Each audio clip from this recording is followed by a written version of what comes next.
there is one important aspect as we try and get you the details of the preliminary report of the AI-171 crash in Ahmedabad, and the report points to the fuel cutoff switch moving from run to cutoff within 3 to 4 seconds of liftoff. We'll try and go across to our guests also. Now, there are also other questions of whether an FAA warning was ignored. I'll tell you about that in a bit.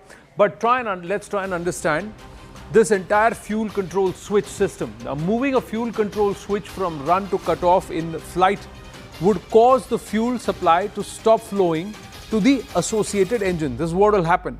Now, this may result in its immediate shutdown and the loss of any thrust. Now, here's how the in-flight management actually works. Pilots monitor the fuel levels, pressure and fuel flow. The pilots may then need to manage the entire fuel distribution, but this is all done with communication and it is all recorded.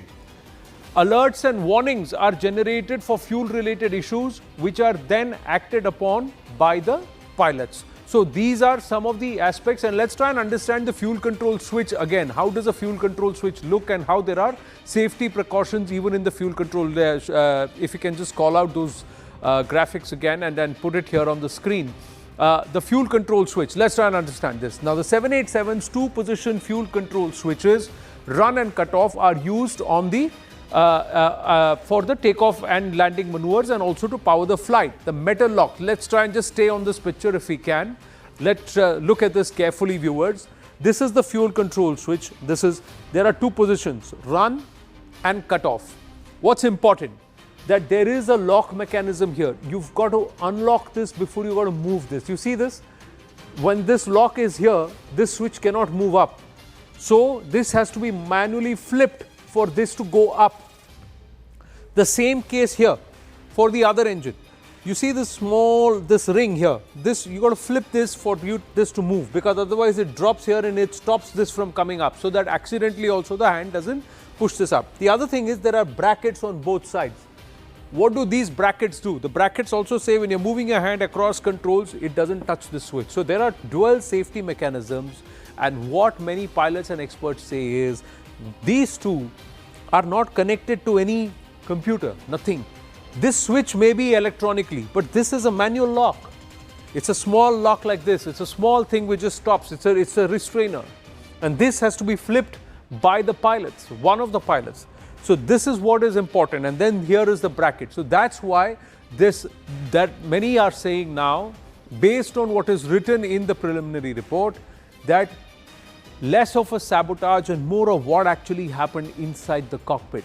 Because the moment this switch flipped from run to cutoff, obviously if I shut down the fuel, what will happen? The engine gets no power.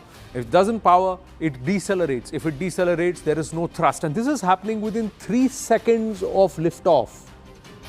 So the aircraft is in a climbing position. It's not high in the sky. So if it was to be sabotage or if it was to be something else, as experts are pointing out, they would say it should be when the aircraft has achieved a certain height. This is just at liftoff. What's the point? What was, if somebody, a saboteur, trying to do? These are questions. Now, these are details of the crash report. Anvit is joining us live at this point. Anvit, was there a 2018 FAA advisory about these fuel control switches? Were these locks there inside this aircraft? Or was there a point in the call logs which pointed out, for the previous call logs, which said that perhaps this is not functioning? Anvit. Yes, see, there have been advisories on this fuel switch, and as far as this particular aircraft is concerned, that air safety experts have said that a fuel switch cannot be mistakenly switched off. If this switch is used, it immediately cuts the power, the fuel supply to the engines. And if we talk about what aviation experts have to say on this, they say that the pilot would not be able to accidentally move the fuel switches that feed the engine. If done so, the fuel supply is immediately immediately cut. To prevent accident, there are independent power systems and wiring for the fuel cutoff switches, and the fuel valves controlled by those switches. So that's a completely different system and different wiring system and different power system for fuel switches. So to prevent any accidental transition from run to cutoff or vice versa. Also the fuel control switch on this aircraft, Boeing, if you're talking about Boeing 787, these aircraft were located below the thrust levers, like you also mentioned on earlier, and the switch are spring loaded to remain in position. So it is very unlikely that it could have happened mistakenly. Also, to change from run to cutoff, a pilot has to first pull the switch up and then move it from run to cutoff, or the other way around. So the report as this goes on to mention that yes, it could have possibly been because of the fuel switch and the supply was cut off, and it was noted that the fuel switches had transitioned from run to cutoff.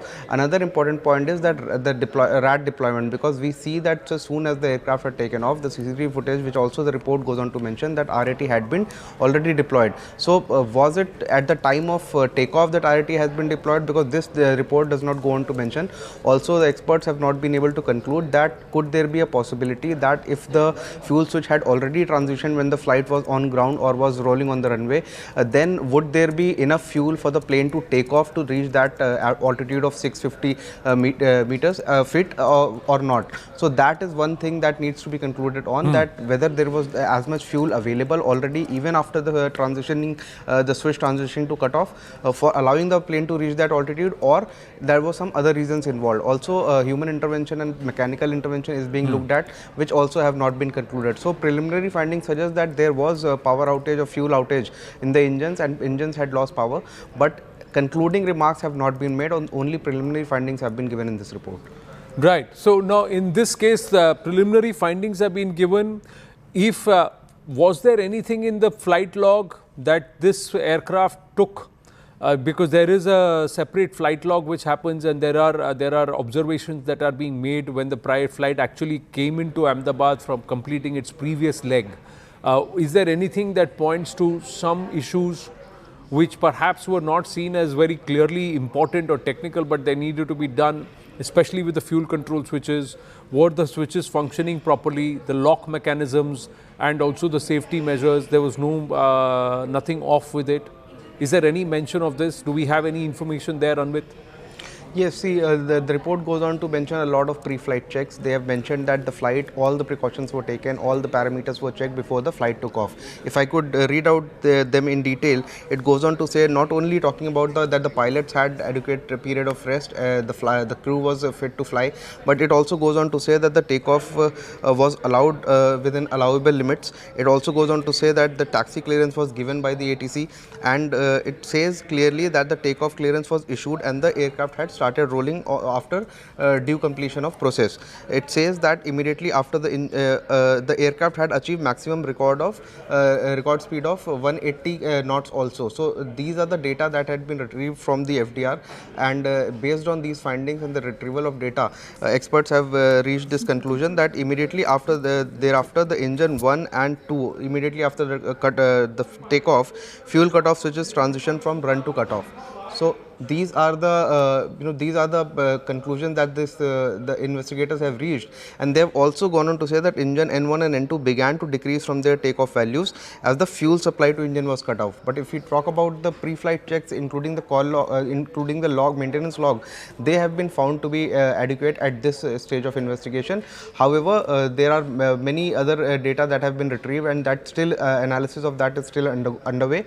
Also, statements of not just people who could be the witness or those who were involved in this the process of this flight, not only them but also the technical staff and the ground staff, their statements have been recorded, including the staff that had handled the flight at the Delhi airport when it reached Ahmedabad, and then those who had handled its onward journey to Gatwick. So those statements have been recorded. That will be analysis. Also, the data that has been retrieved from FDR and cockpit voice recorder, that is still under analysis. So more conclusions are yet to be brought out from this the data that has been retrieved. Right. Now, we've got an image of a fuel control switch and how it looks, and we're going to confirm whether this is of a Boeing 787, inside a Boeing 787, viewers.